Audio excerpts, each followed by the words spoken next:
El ministerio. Conéctate a Jesús. Jesús y clases privadas TISU o seminarios TISU, la mejor alternativa ante los fracasos escolares, presentan desde Panamá, Puente del Mundo y Corazón del Universo, la serie Feliz para Siempre. En su curso especial, Fundamentos del Edificio Espiritual del Verdadero Cristiano, basado en la guía de estudio de la Biblia de la Escuela Sabática para Nuevos Creyentes, diseñada por la División Interamericana de los Adventistas del Séptimo Día. Repito, diseñada por la División Interamericana de los Adventistas del Séptimo Día. Pero muy buenos días, mis queridos hermanos y amigos. Para hoy, lunes 18 de agosto, tenemos en primera instancia Apocalipsis 7. Vamos a ver Apocalipsis 7 y vamos a trabajar primero con el texto original sin la numeración de versículo. Luego vamos al análisis completo de el capítulo siguiendo los parámetros de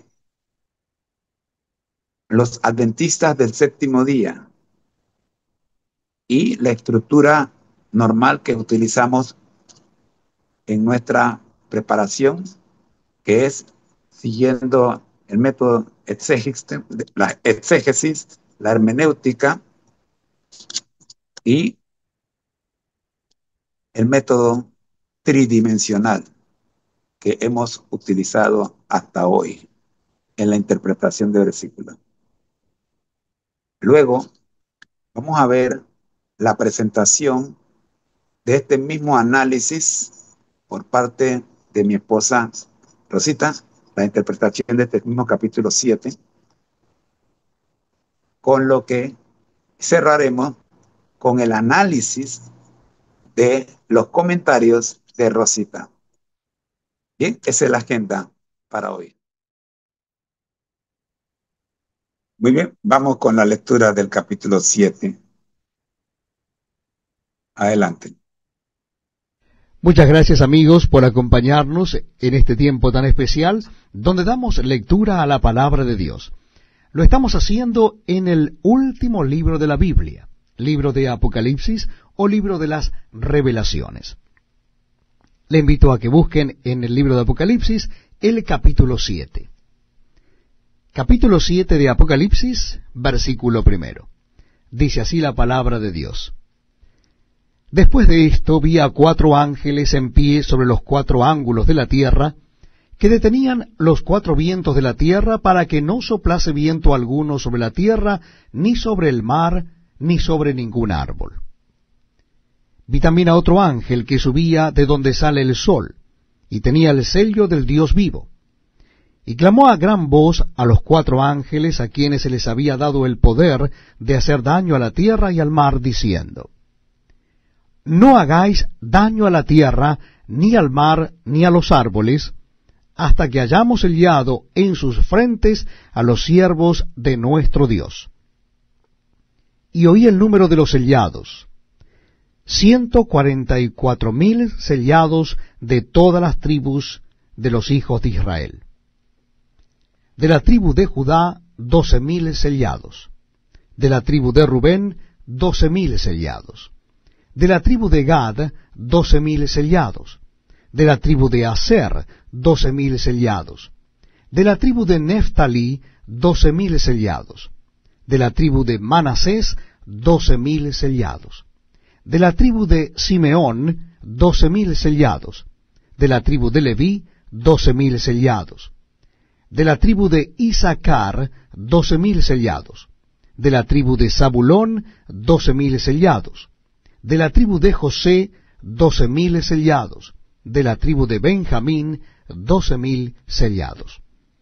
Después de esto miré, y he aquí una gran multitud, la cual nadie podía contar, de todas las naciones y tribus y pueblos y lenguas, que estaban delante del trono y en la presencia del Cordero, vestidos de ropas blancas y con palmas en las manos.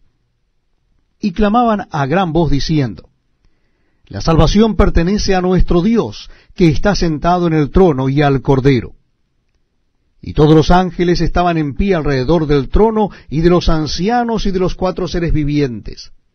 Y se postraron sobre sus rostros delante del trono, y adoraron a Dios, diciendo: Amén. La bendición, y la gloria, y la sabiduría, y la acción de gracias, y la honra, y el poder, y la fortaleza, sean a nuestro Dios por los siglos de los siglos. Amén. Entonces uno de los ancianos habló diciendo: Estos que están vestidos de ropas blancas, ¿quiénes son y de dónde han venido? Yo le dije: Señor, tú lo sabes. Y él me dijo: Estos son los que han salido de la gran tribulación, y han lavado sus ropas y las han emblanquecido en la sangre del Cordero. Por esto están delante del trono de Dios, y le sirven día y noche en su templo. Y el que está sentado sobre el trono extenderá su tabernáculo sobre ellos. Ya no tendrán hambre ni sed, y el sol no caerá más sobre ellos, ni calor alguno.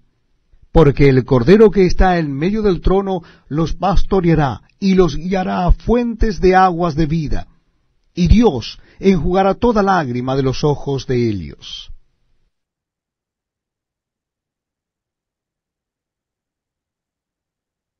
Analicemos ahora el capítulo, según Andrews. Versículos 1 al 17.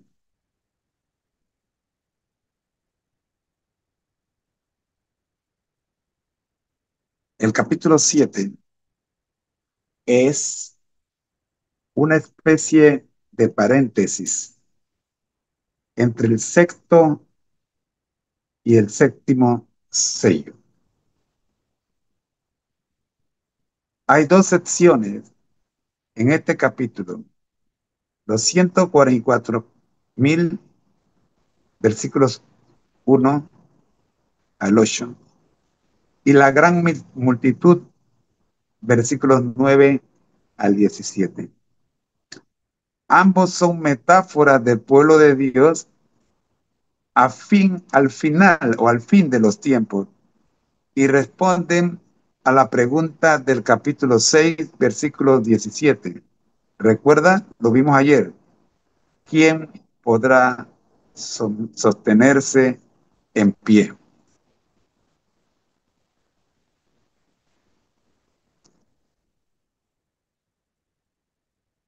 Con esa pregunta cerramos el capítulo 6 y se encuentra en el versículo 17. Y por cierto, curiosamente, ambos capítulos, el 6 y el 7, tienen 17 versículos. Ahora vamos a analizar versículo por versículo, según Andrews, resaltando algunas palabras y frases importantes. Comencemos con el versículo 1. La frase 4 ángeles. Puede que correspondan a los 4 seres vivientes del capítulo 6, versículos 1 al 8. 4 vientos, dice también que hay que resaltar en este versículo 1. Agentes de justicia o juicio de Dios que tal vez correspondan a los 4 jinetes del capítulo 6, versículos 1 al 8. Luego viene la frase, la tierra, para que no soplara viento alguno sobre la tierra, ni sobre el mar, ni sobre árbol alguno. Así termina el versículo. Y aquí nos dicen que desde la tierra, la palabra la tierra hasta el mar, se refiere a procedencia de las 2 bestias del capítulo 13 que veremos dentro de algunos días. En el versículo 2 llama la atención de Andrews 2 partes. Primero, otro ángel, y luego la palabra sello. Hablando de otro ángel, dice, comandante de los cuatro del versículo 1, probablemente Cristo. Sello. Se refiere a la señal de la autoridad de Dios y de su propiedad.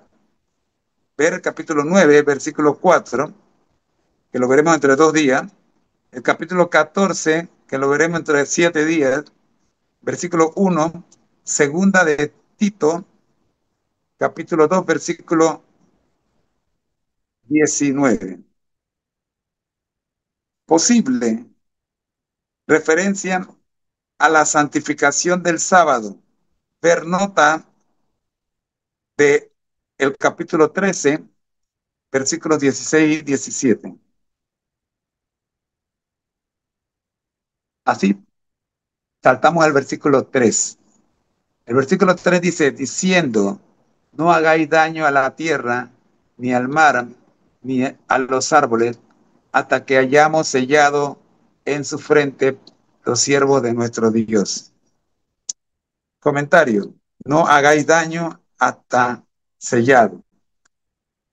Los juicios finales de Dios sobre los impíos no ocurren hasta que el pueblo de Dios esté listo. Ver Ezequiel capítulo 9, versículos 1 al 7. Además, pueden también revisar Éxodo capítulo 11, capítulo 12 y Apocalipsis 9, 4, a ver qué paralelismo hay con esto que estamos viendo en estos versículos. Vamos al versículo 4.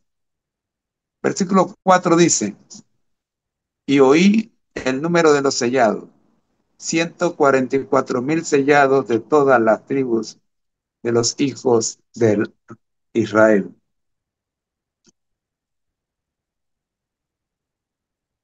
Las huestes de Dios en el tiempo del fin. De eso habla el número de los sellados. Ver el capítulo 9, versículo 16 y su contexto. Hablando de los 144,000, es decir, 12 por 12 por 1,000.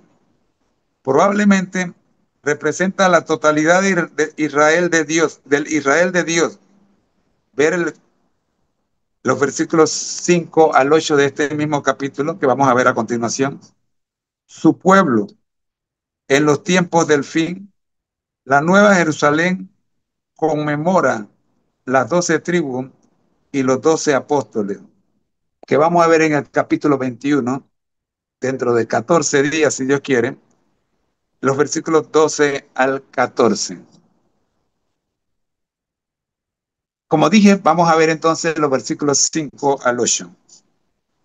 De la tribu de Judá, 12,000 sellados. De la tribu de Rubén, 12,000 sellados. De la tribu de Gad, 12,000 sellados. De la tribu de Aser, 12,000 sellados.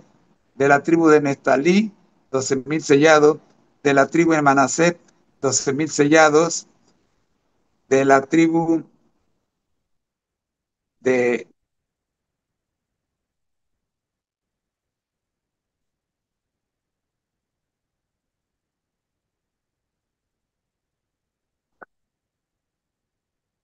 Simeón, 12,000 sellados. De la tribu de Leví, 12,000 sellados. De la tribu de Isaacar, 12,000 sellados. De la tribu de Zabulón, 12,000 sellados. De la tribu de José, mi tribu, 12,000 sellados. Y de la tribu de Benjamín, 12,000 sellados. Bien, las 12 tribus no aparecen en el orden de nacimiento de los patriarcas. José y Leví reemplazan a Adán y a Efraín en la lista usuales. Revise número 34, versículos 13 al 29 y Josué, los capítulos 13 al capítulo 19. Pasemos ahora al versículo 9.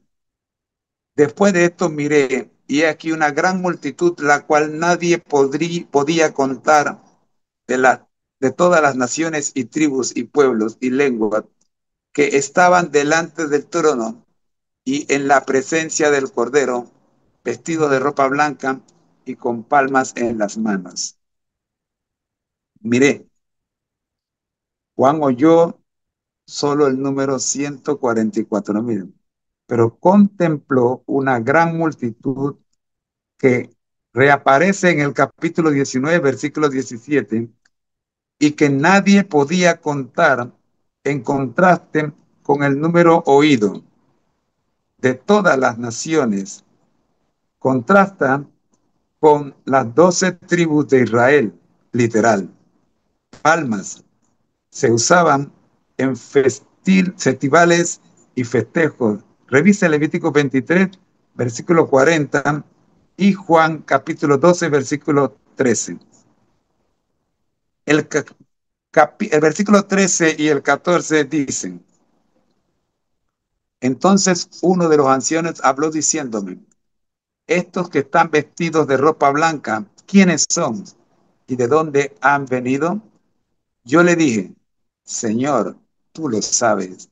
Y él me dijo, estos son los que han salido de la gran tribulación y han lavado sus ropas y las han emblanquecido con la sangre del Cordero. Andrews dice, ver la nota del capítulo 4, versículo 4. Y en cuanto ha salido de la gran tribulación, dice, ver la nota del capítulo 3, versículo 10. En cuanto a lavado sus ropas, dice, representan la justicia. Ver el capítulo 6, versículo 11, mismo que vimos ayer. De Cristo, que se recibe por fe y se expresa en acciones rectas. Ver capítulo 19, versículos 7 y 8. Vamos ahora al versículo 15 hasta el 17. Por esto, están delante del trono de Dios y le sirven día y noche en su templo, y el que está sentado sobre el trono extenderá su tabernáculo sobre ellos. Ya no tendrán hambre ni sed, y el sol no caerá sobre ellos, ni calor alguno. Con la ola de calor que está haciendo en estos días, sobre todo en Estados Unidos, porque el Cordero que está en medio del trono los pastoreará y los guiará a fuentes de agua de vida, y Dios enjugará toda lágrima de los ojos de ellos. Esta es una descripción de la condición y la actividad del pueblo redimido de Dios después de la segunda venida de Cristo. Para más información, revise la nota sobre Tierra Nueva en el capítulo 21, los versículos 1 al 5, y en Isaías capítulo 11, versículos 9, 6 al 9. En el versículo 15 dice, están delante del trono de Dios. Ver el capítulo 3, versículo 21. La humanidad salva recibirá posiciones privilegiadas en el centro del gobierno del universo. La frase los sirven, el término griego expresa servicio sacerdotal o sacrificial antes de que a alguien se le pueda encomendar un gobierno, debe aprender a servir. En cuanto a la palabra o a la frase, extenderá su tienda, expresa su aprobación y protección hacia ellos. Ver el versículo 16. Y el último versículo, Cordero en medio del trono. Confirma la plena divinidad de Cristo. Nótese que los versículos 15 al 17 usan Dios y Cordero en forma intercambiable o equivalente. finalmente la palabra lágrima. Para ello te voy a invitar que te quedes con nosotros porque dentro de exactamente 14 días vamos a hablar un poquito más sobre esta palabra cuando veamos el capítulo 21, el versículo 4. Amigos, a continuación veremos el análisis de este capítulo según la versión de nuestro asesor virtual. Escuchemos. Apocalipsis 7. He aquí el análisis del capítulo 7 de Apocalipsis, siguiendo el formato que hemos utilizado en lecciones anteriores, con un enfoque hermenéutico y exegético dentro del marco adventista del séptimo día. Análisis exegético. El capítulo 7 de Apocalipsis es un interludio entre la apertura del sexto y el séptimo sello. Después de la pregunta en Apocalipsis 6, 17, ¿y quién podrá sostenerse en pie?, este capítulo ofrece la respuesta. La exégesis se enfoca en dos grupos principales que sí podrán sostenerse en pie en el gran día de la ira. Los 144.000, versículos 1 al 8. Sellados por Dios. El sellamiento es un acto de protección divina. Los 4 ángeles retienen los vientos, símbolos de los juicios divinos, hasta que los siervos de nuestro Dios sean sellados en sus frentes. El sellamiento en la frente simboliza la aceptación de la verdad de Dios en la mente y el carácter, lo que proporciona protección contra las plagas finales. Identidad simbólica. Los 144.000 son descritos como pertenecientes a las 12 tribus de Israel. Sin embargo, su número simbólico y la inclusión de tribus que no coinciden con las históricas, como la ausencia de Dan y Efraín y la inclusión de Leví y José, indican que este grupo no es un Israel literal. Más bien, representan a la totalidad de los creyentes que están vivos en el tiempo del fin y que son fieles a Dios. La gran multitud, versículos 9 al 17. De toda nación, este grupo es una contraparte de los 144.000. No se describe su número, sino su inmensa cantidad, nadie podía contar. La mención de toda nación, tribu, pueblo y lengua confirma que este grupo representa a todos los creyentes redimidos de todas las épocas, que han salido de la gran tribulación y han sido salvos por la sangre del Cordero. Adoración y servicio. El cántico de salvación a nuestro Dios demuestra que su fe se basa en la gracia divina. Se les promete que ya no tendrán más hambre ni sed y que el Cordero, Jesús, los pastoreará y los llevará a fuentes de agua viva. Esto describe las bendiciones finales de la redención.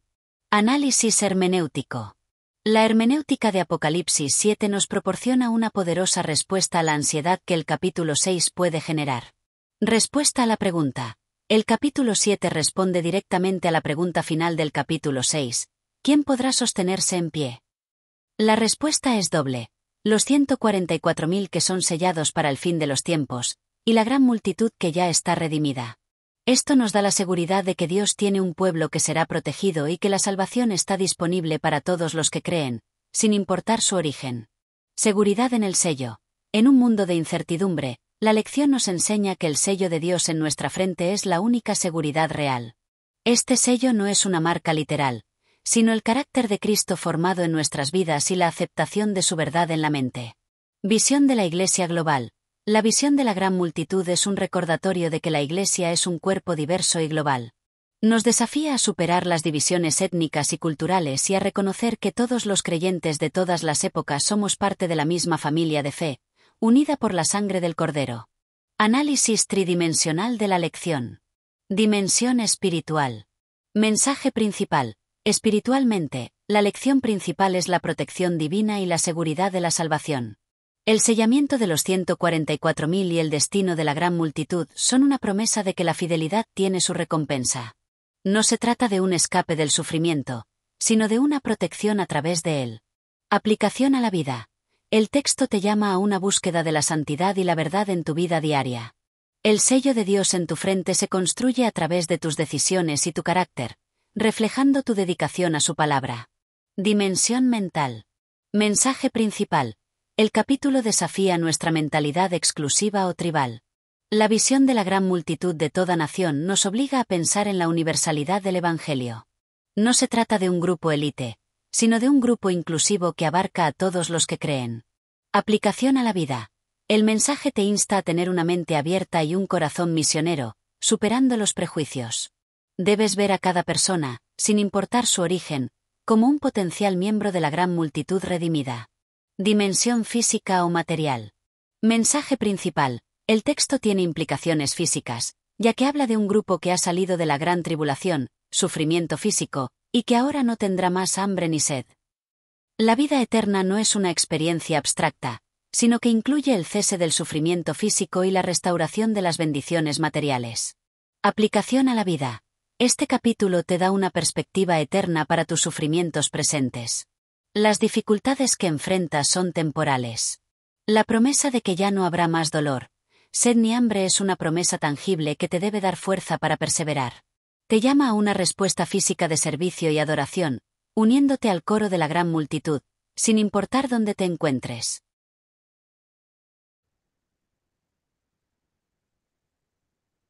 Gracias, profe, por este excelente análisis exegésico y hermenéutico, además de tridimensional.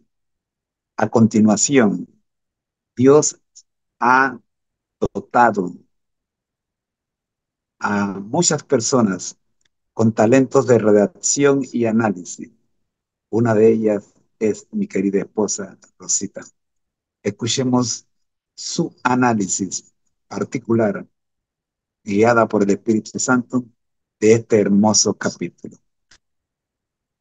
Apocalipsis 7. ¿Importa en qué grupo estoy? La última escena que encontramos en Apocalipsis 6 es la apertura del sexto sello que implica desastres en la tierra y en el cosmos. El capítulo termina con la siguiente pregunta: porque el gran día de su ira ha llegado, ¿y quién podrá sostenerse en pie? Apocalipsis 6, versículo 17.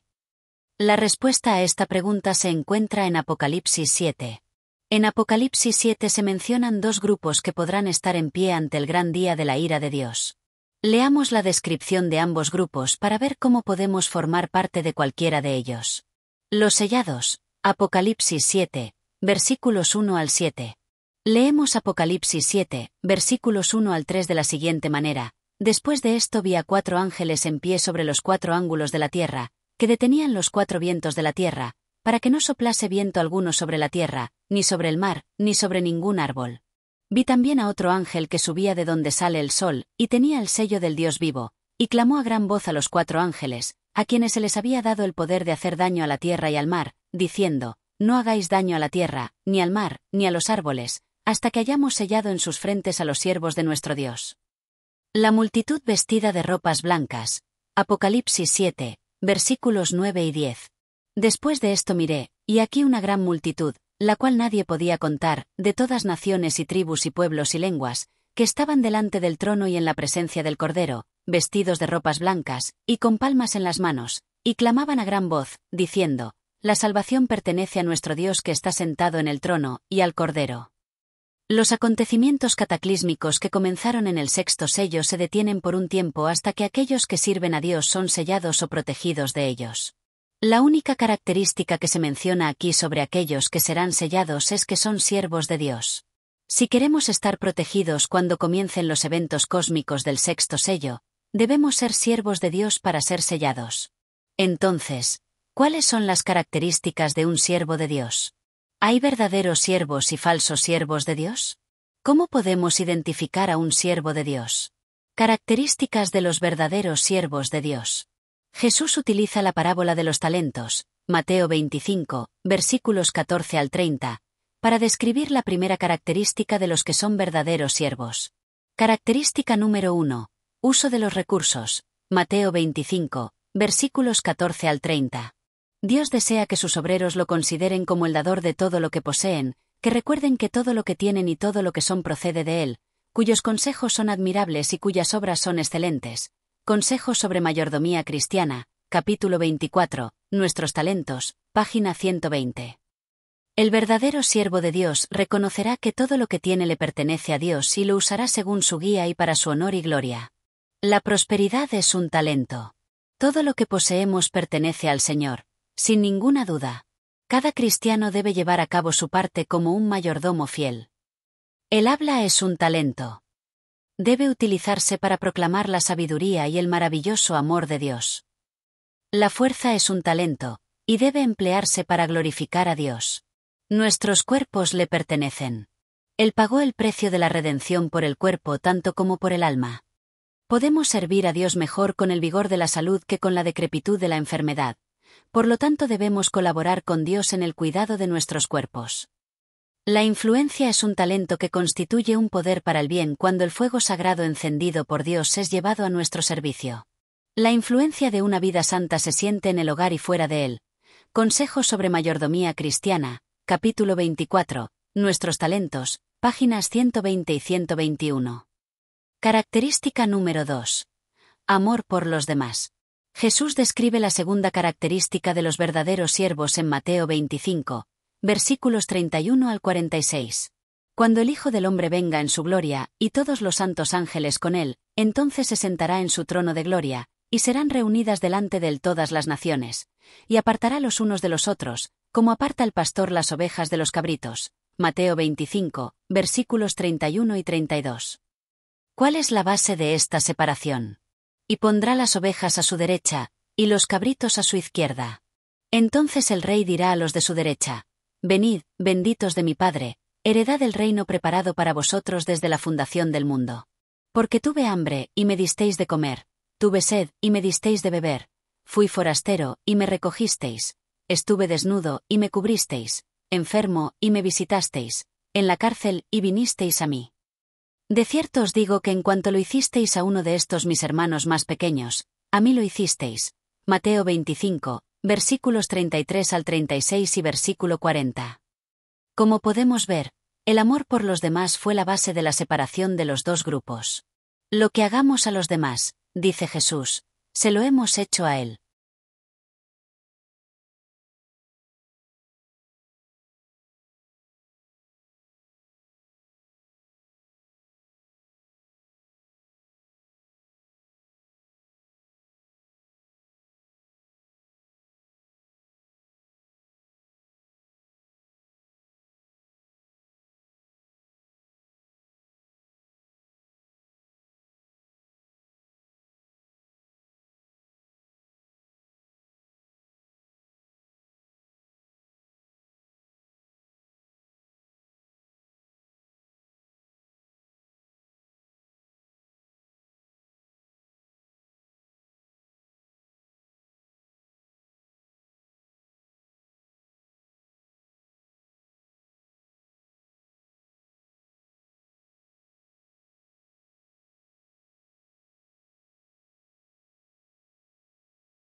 Gracias, amor. Gracias por este hermoso análisis.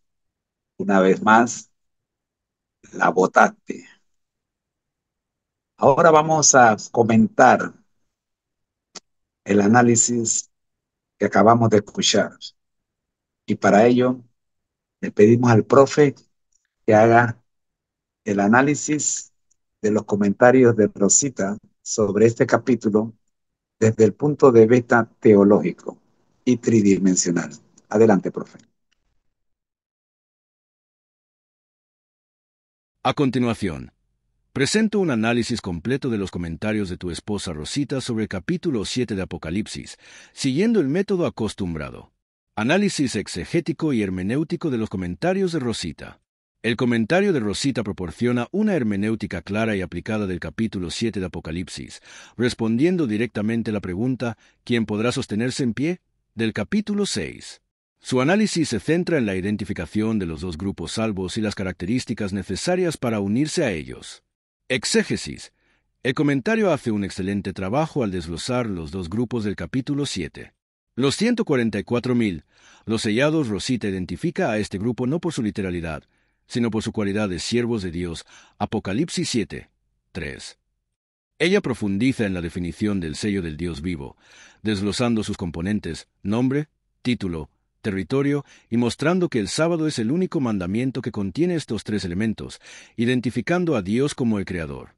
Este es un punto exegético fundamental en la teología adventista del séptimo día, que interpreta el sábado como la señal de fidelidad en los últimos días. La gran multitud. Los de ropas blancas. El comentario de Rosita reconoce que este grupo es innumerable de todas las naciones y que representa a todos los redimidos de todas las épocas. Esto complementa la identificación de los 144.000 como un grupo específico del tiempo del fin. Hermenéutica. La aplicación del comentario es el punto fuerte del análisis de Rosita. Ella traslada la atención de la identidad de los grupos a las características de sus miembros, haciendo que el mensaje sea personal y práctico. Las dos características. Ella conecta la identidad de un siervo de Dios con dos pasajes clave de la parábola del juicio en Mateo 25. Uso de los talentos. Recursos. Enfatiza que un verdadero siervo de Dios es un mayordomo fiel que usa todos sus recursos. Prosperidad, habla, fuerza, influencia, para la gloria de Dios. Esto es una aplicación directa a la vida diaria del creyente. Amor por los demás. La segunda característica, basada en la separación de las ovejas y los cabritos, identifica el servicio a los más pequeños como la verdadera evidencia del amor a Cristo. En resumen, la hermenéutica de Rosita no se detiene en los números o en las identidades exclusivas, sino que se centra en lo que el creyente debe ser y hacer para estar en cualquiera de los dos grupos salvos. Análisis tridimensional de los comentarios de Rosita. El análisis tridimensional de los comentarios de Rosita permite una comprensión completa y práctica de la lección. Dimensión espiritual. Mensaje principal. La lección espiritual es que la salvación y la protección en los últimos días dependen de nuestra posición como siervos de Dios. El sello no es una marca mágica, sino la prueba de una vida dedicada a Dios. El comentario establece que el sábado es el distintivo de esta fidelidad, conectando la observancia del mandamiento con el carácter de siervo de Dios. Aplicación a la vida. El texto te desafía a una revisión profunda de tu compromiso espiritual. ¿Estás usando tus recursos para Dios? ¿Manifiestas un amor genuino por los demás? La lección te invita a no ser un cristiano nominal, sino un siervo fiel cuya vida refleje el carácter de Cristo. Dimensión mental. Mensaje principal. La lección te llama a un razonamiento mental claro y lógico para entender las bases de tu fe.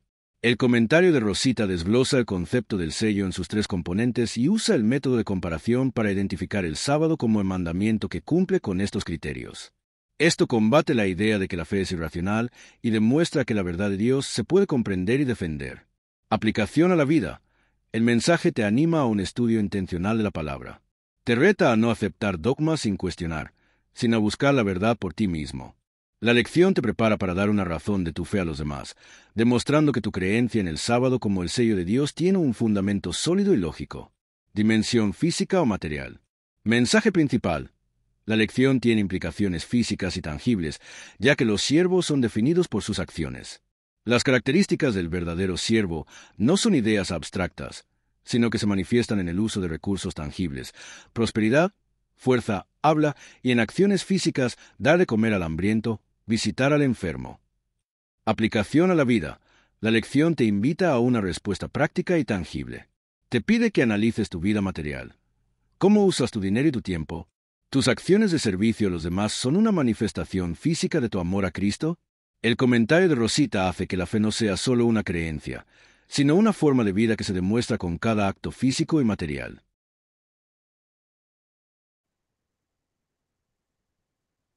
Gracias, profe. Gracias por el análisis de la Biblia al día para hoy día. A continuación, trabajamos sobre el fundamento número 1 del edificio del cristiano.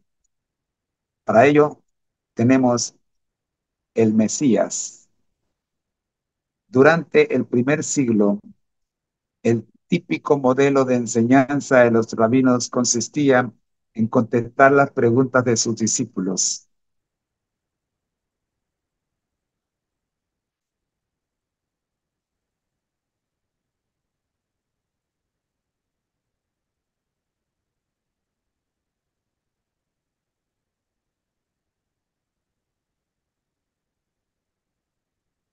Durante el primer siglo, el típico modelo de enseñanza de los rabinos consistía en contestar las preguntas de sus discípulos. En Marcos 8 se presenta una admirable sección didáctica en la que Jesús invierte el método y él les hace una pregunta a los discípulos. Lee cuidadosamente Marcos 8, 27 y 28 y responde las siguientes preguntas. Primero, ¿qué importante pregunta les hizo Jesús? Segundo, ¿qué respondió Pedro? Según la lección de la semana pasada, ¿a qué equivale el título Cristo? ¿Recuerdan?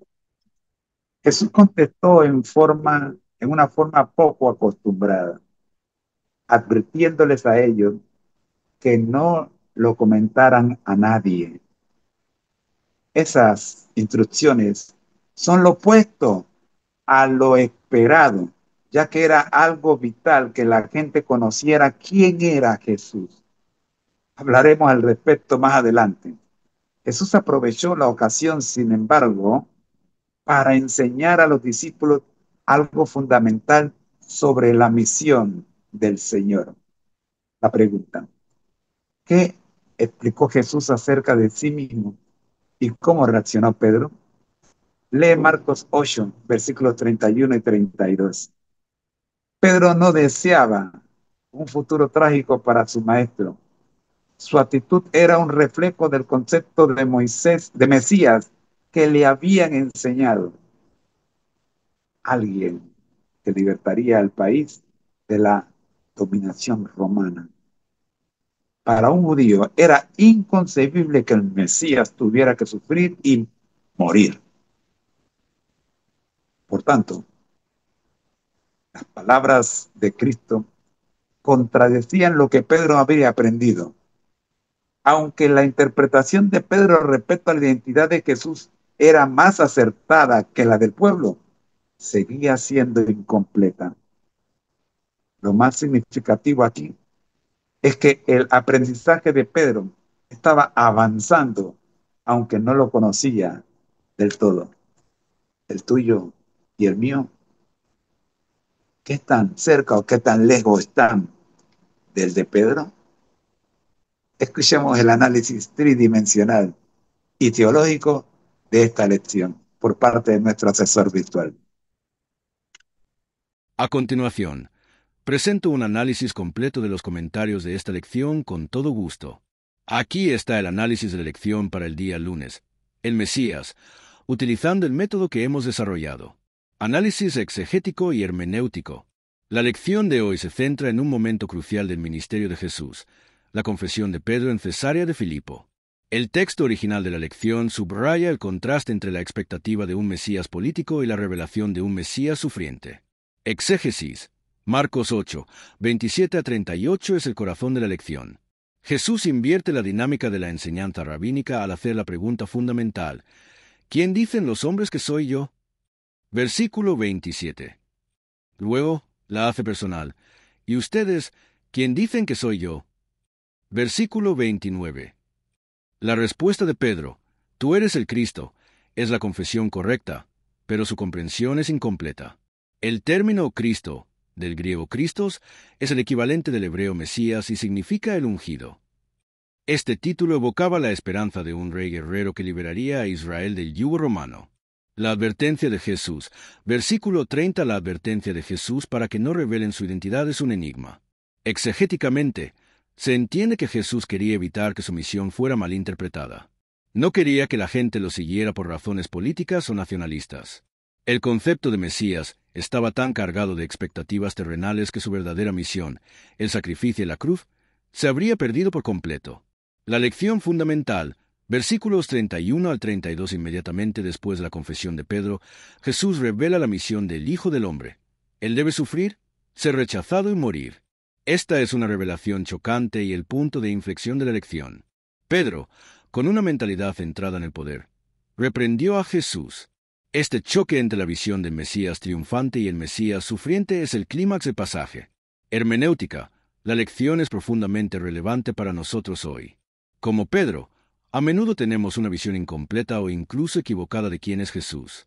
Podemos verlo como un libertador de problemas financieros, un sanador o un modelo moral, pero no como el Salvador que nos llama a negarnos a nosotros mismos y a tomar nuestra cruz. Análisis tridimensional de la lección.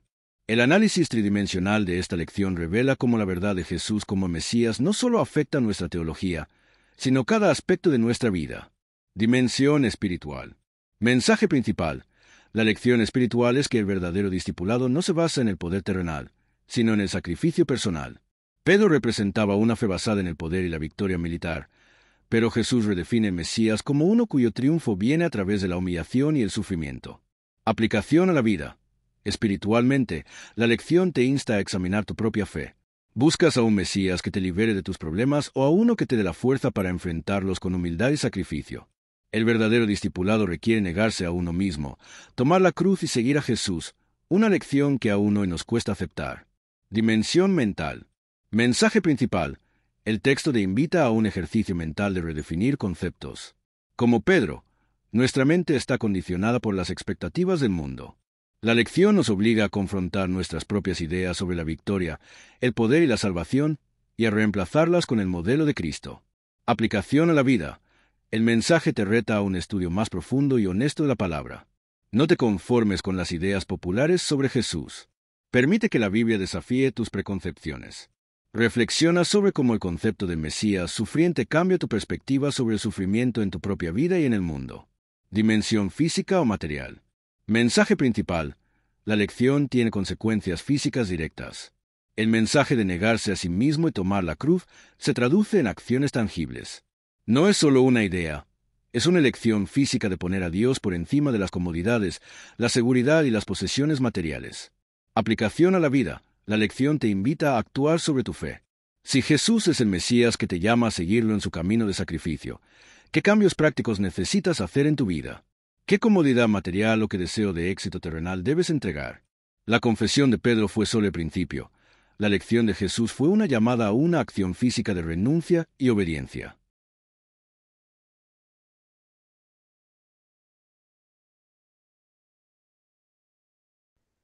Estamos prácticamente viendo un,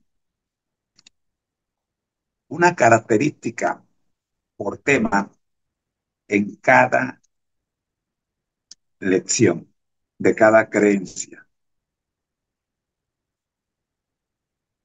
Y estamos siguiendo, como muestra el libro Creencias de los Adventistas del Séptimo Día, y en esto creemos.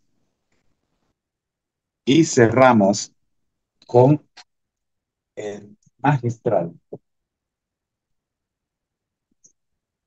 la revelación de Jesucristo. Comentario del libro Apocalipsis. Bien, esta es la invitación que hacemos para todos ustedes en esta hora.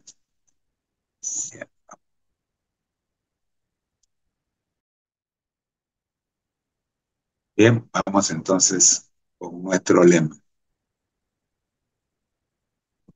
Al que el Señor llama, capacita. Al que envía, acompaña. Siempre gozosos, conectados a Jesús y al Espíritu Santo a través de la Biblia. Todos juntos, rumbo al cielo. Y nuestra frase bomba: Dios no llama a los capacitados, Dios capacita a los llamados. Soy tu hermano en Cristo, José Moreno, y deseo que la pases muy bien. Gracias por acompañarnos. Bendiciones. Oramos bendecidos para que no se pierda este hábito y esta costumbre que nos fortalece espiritualmente. Por Jesús. Amén. Bendiciones.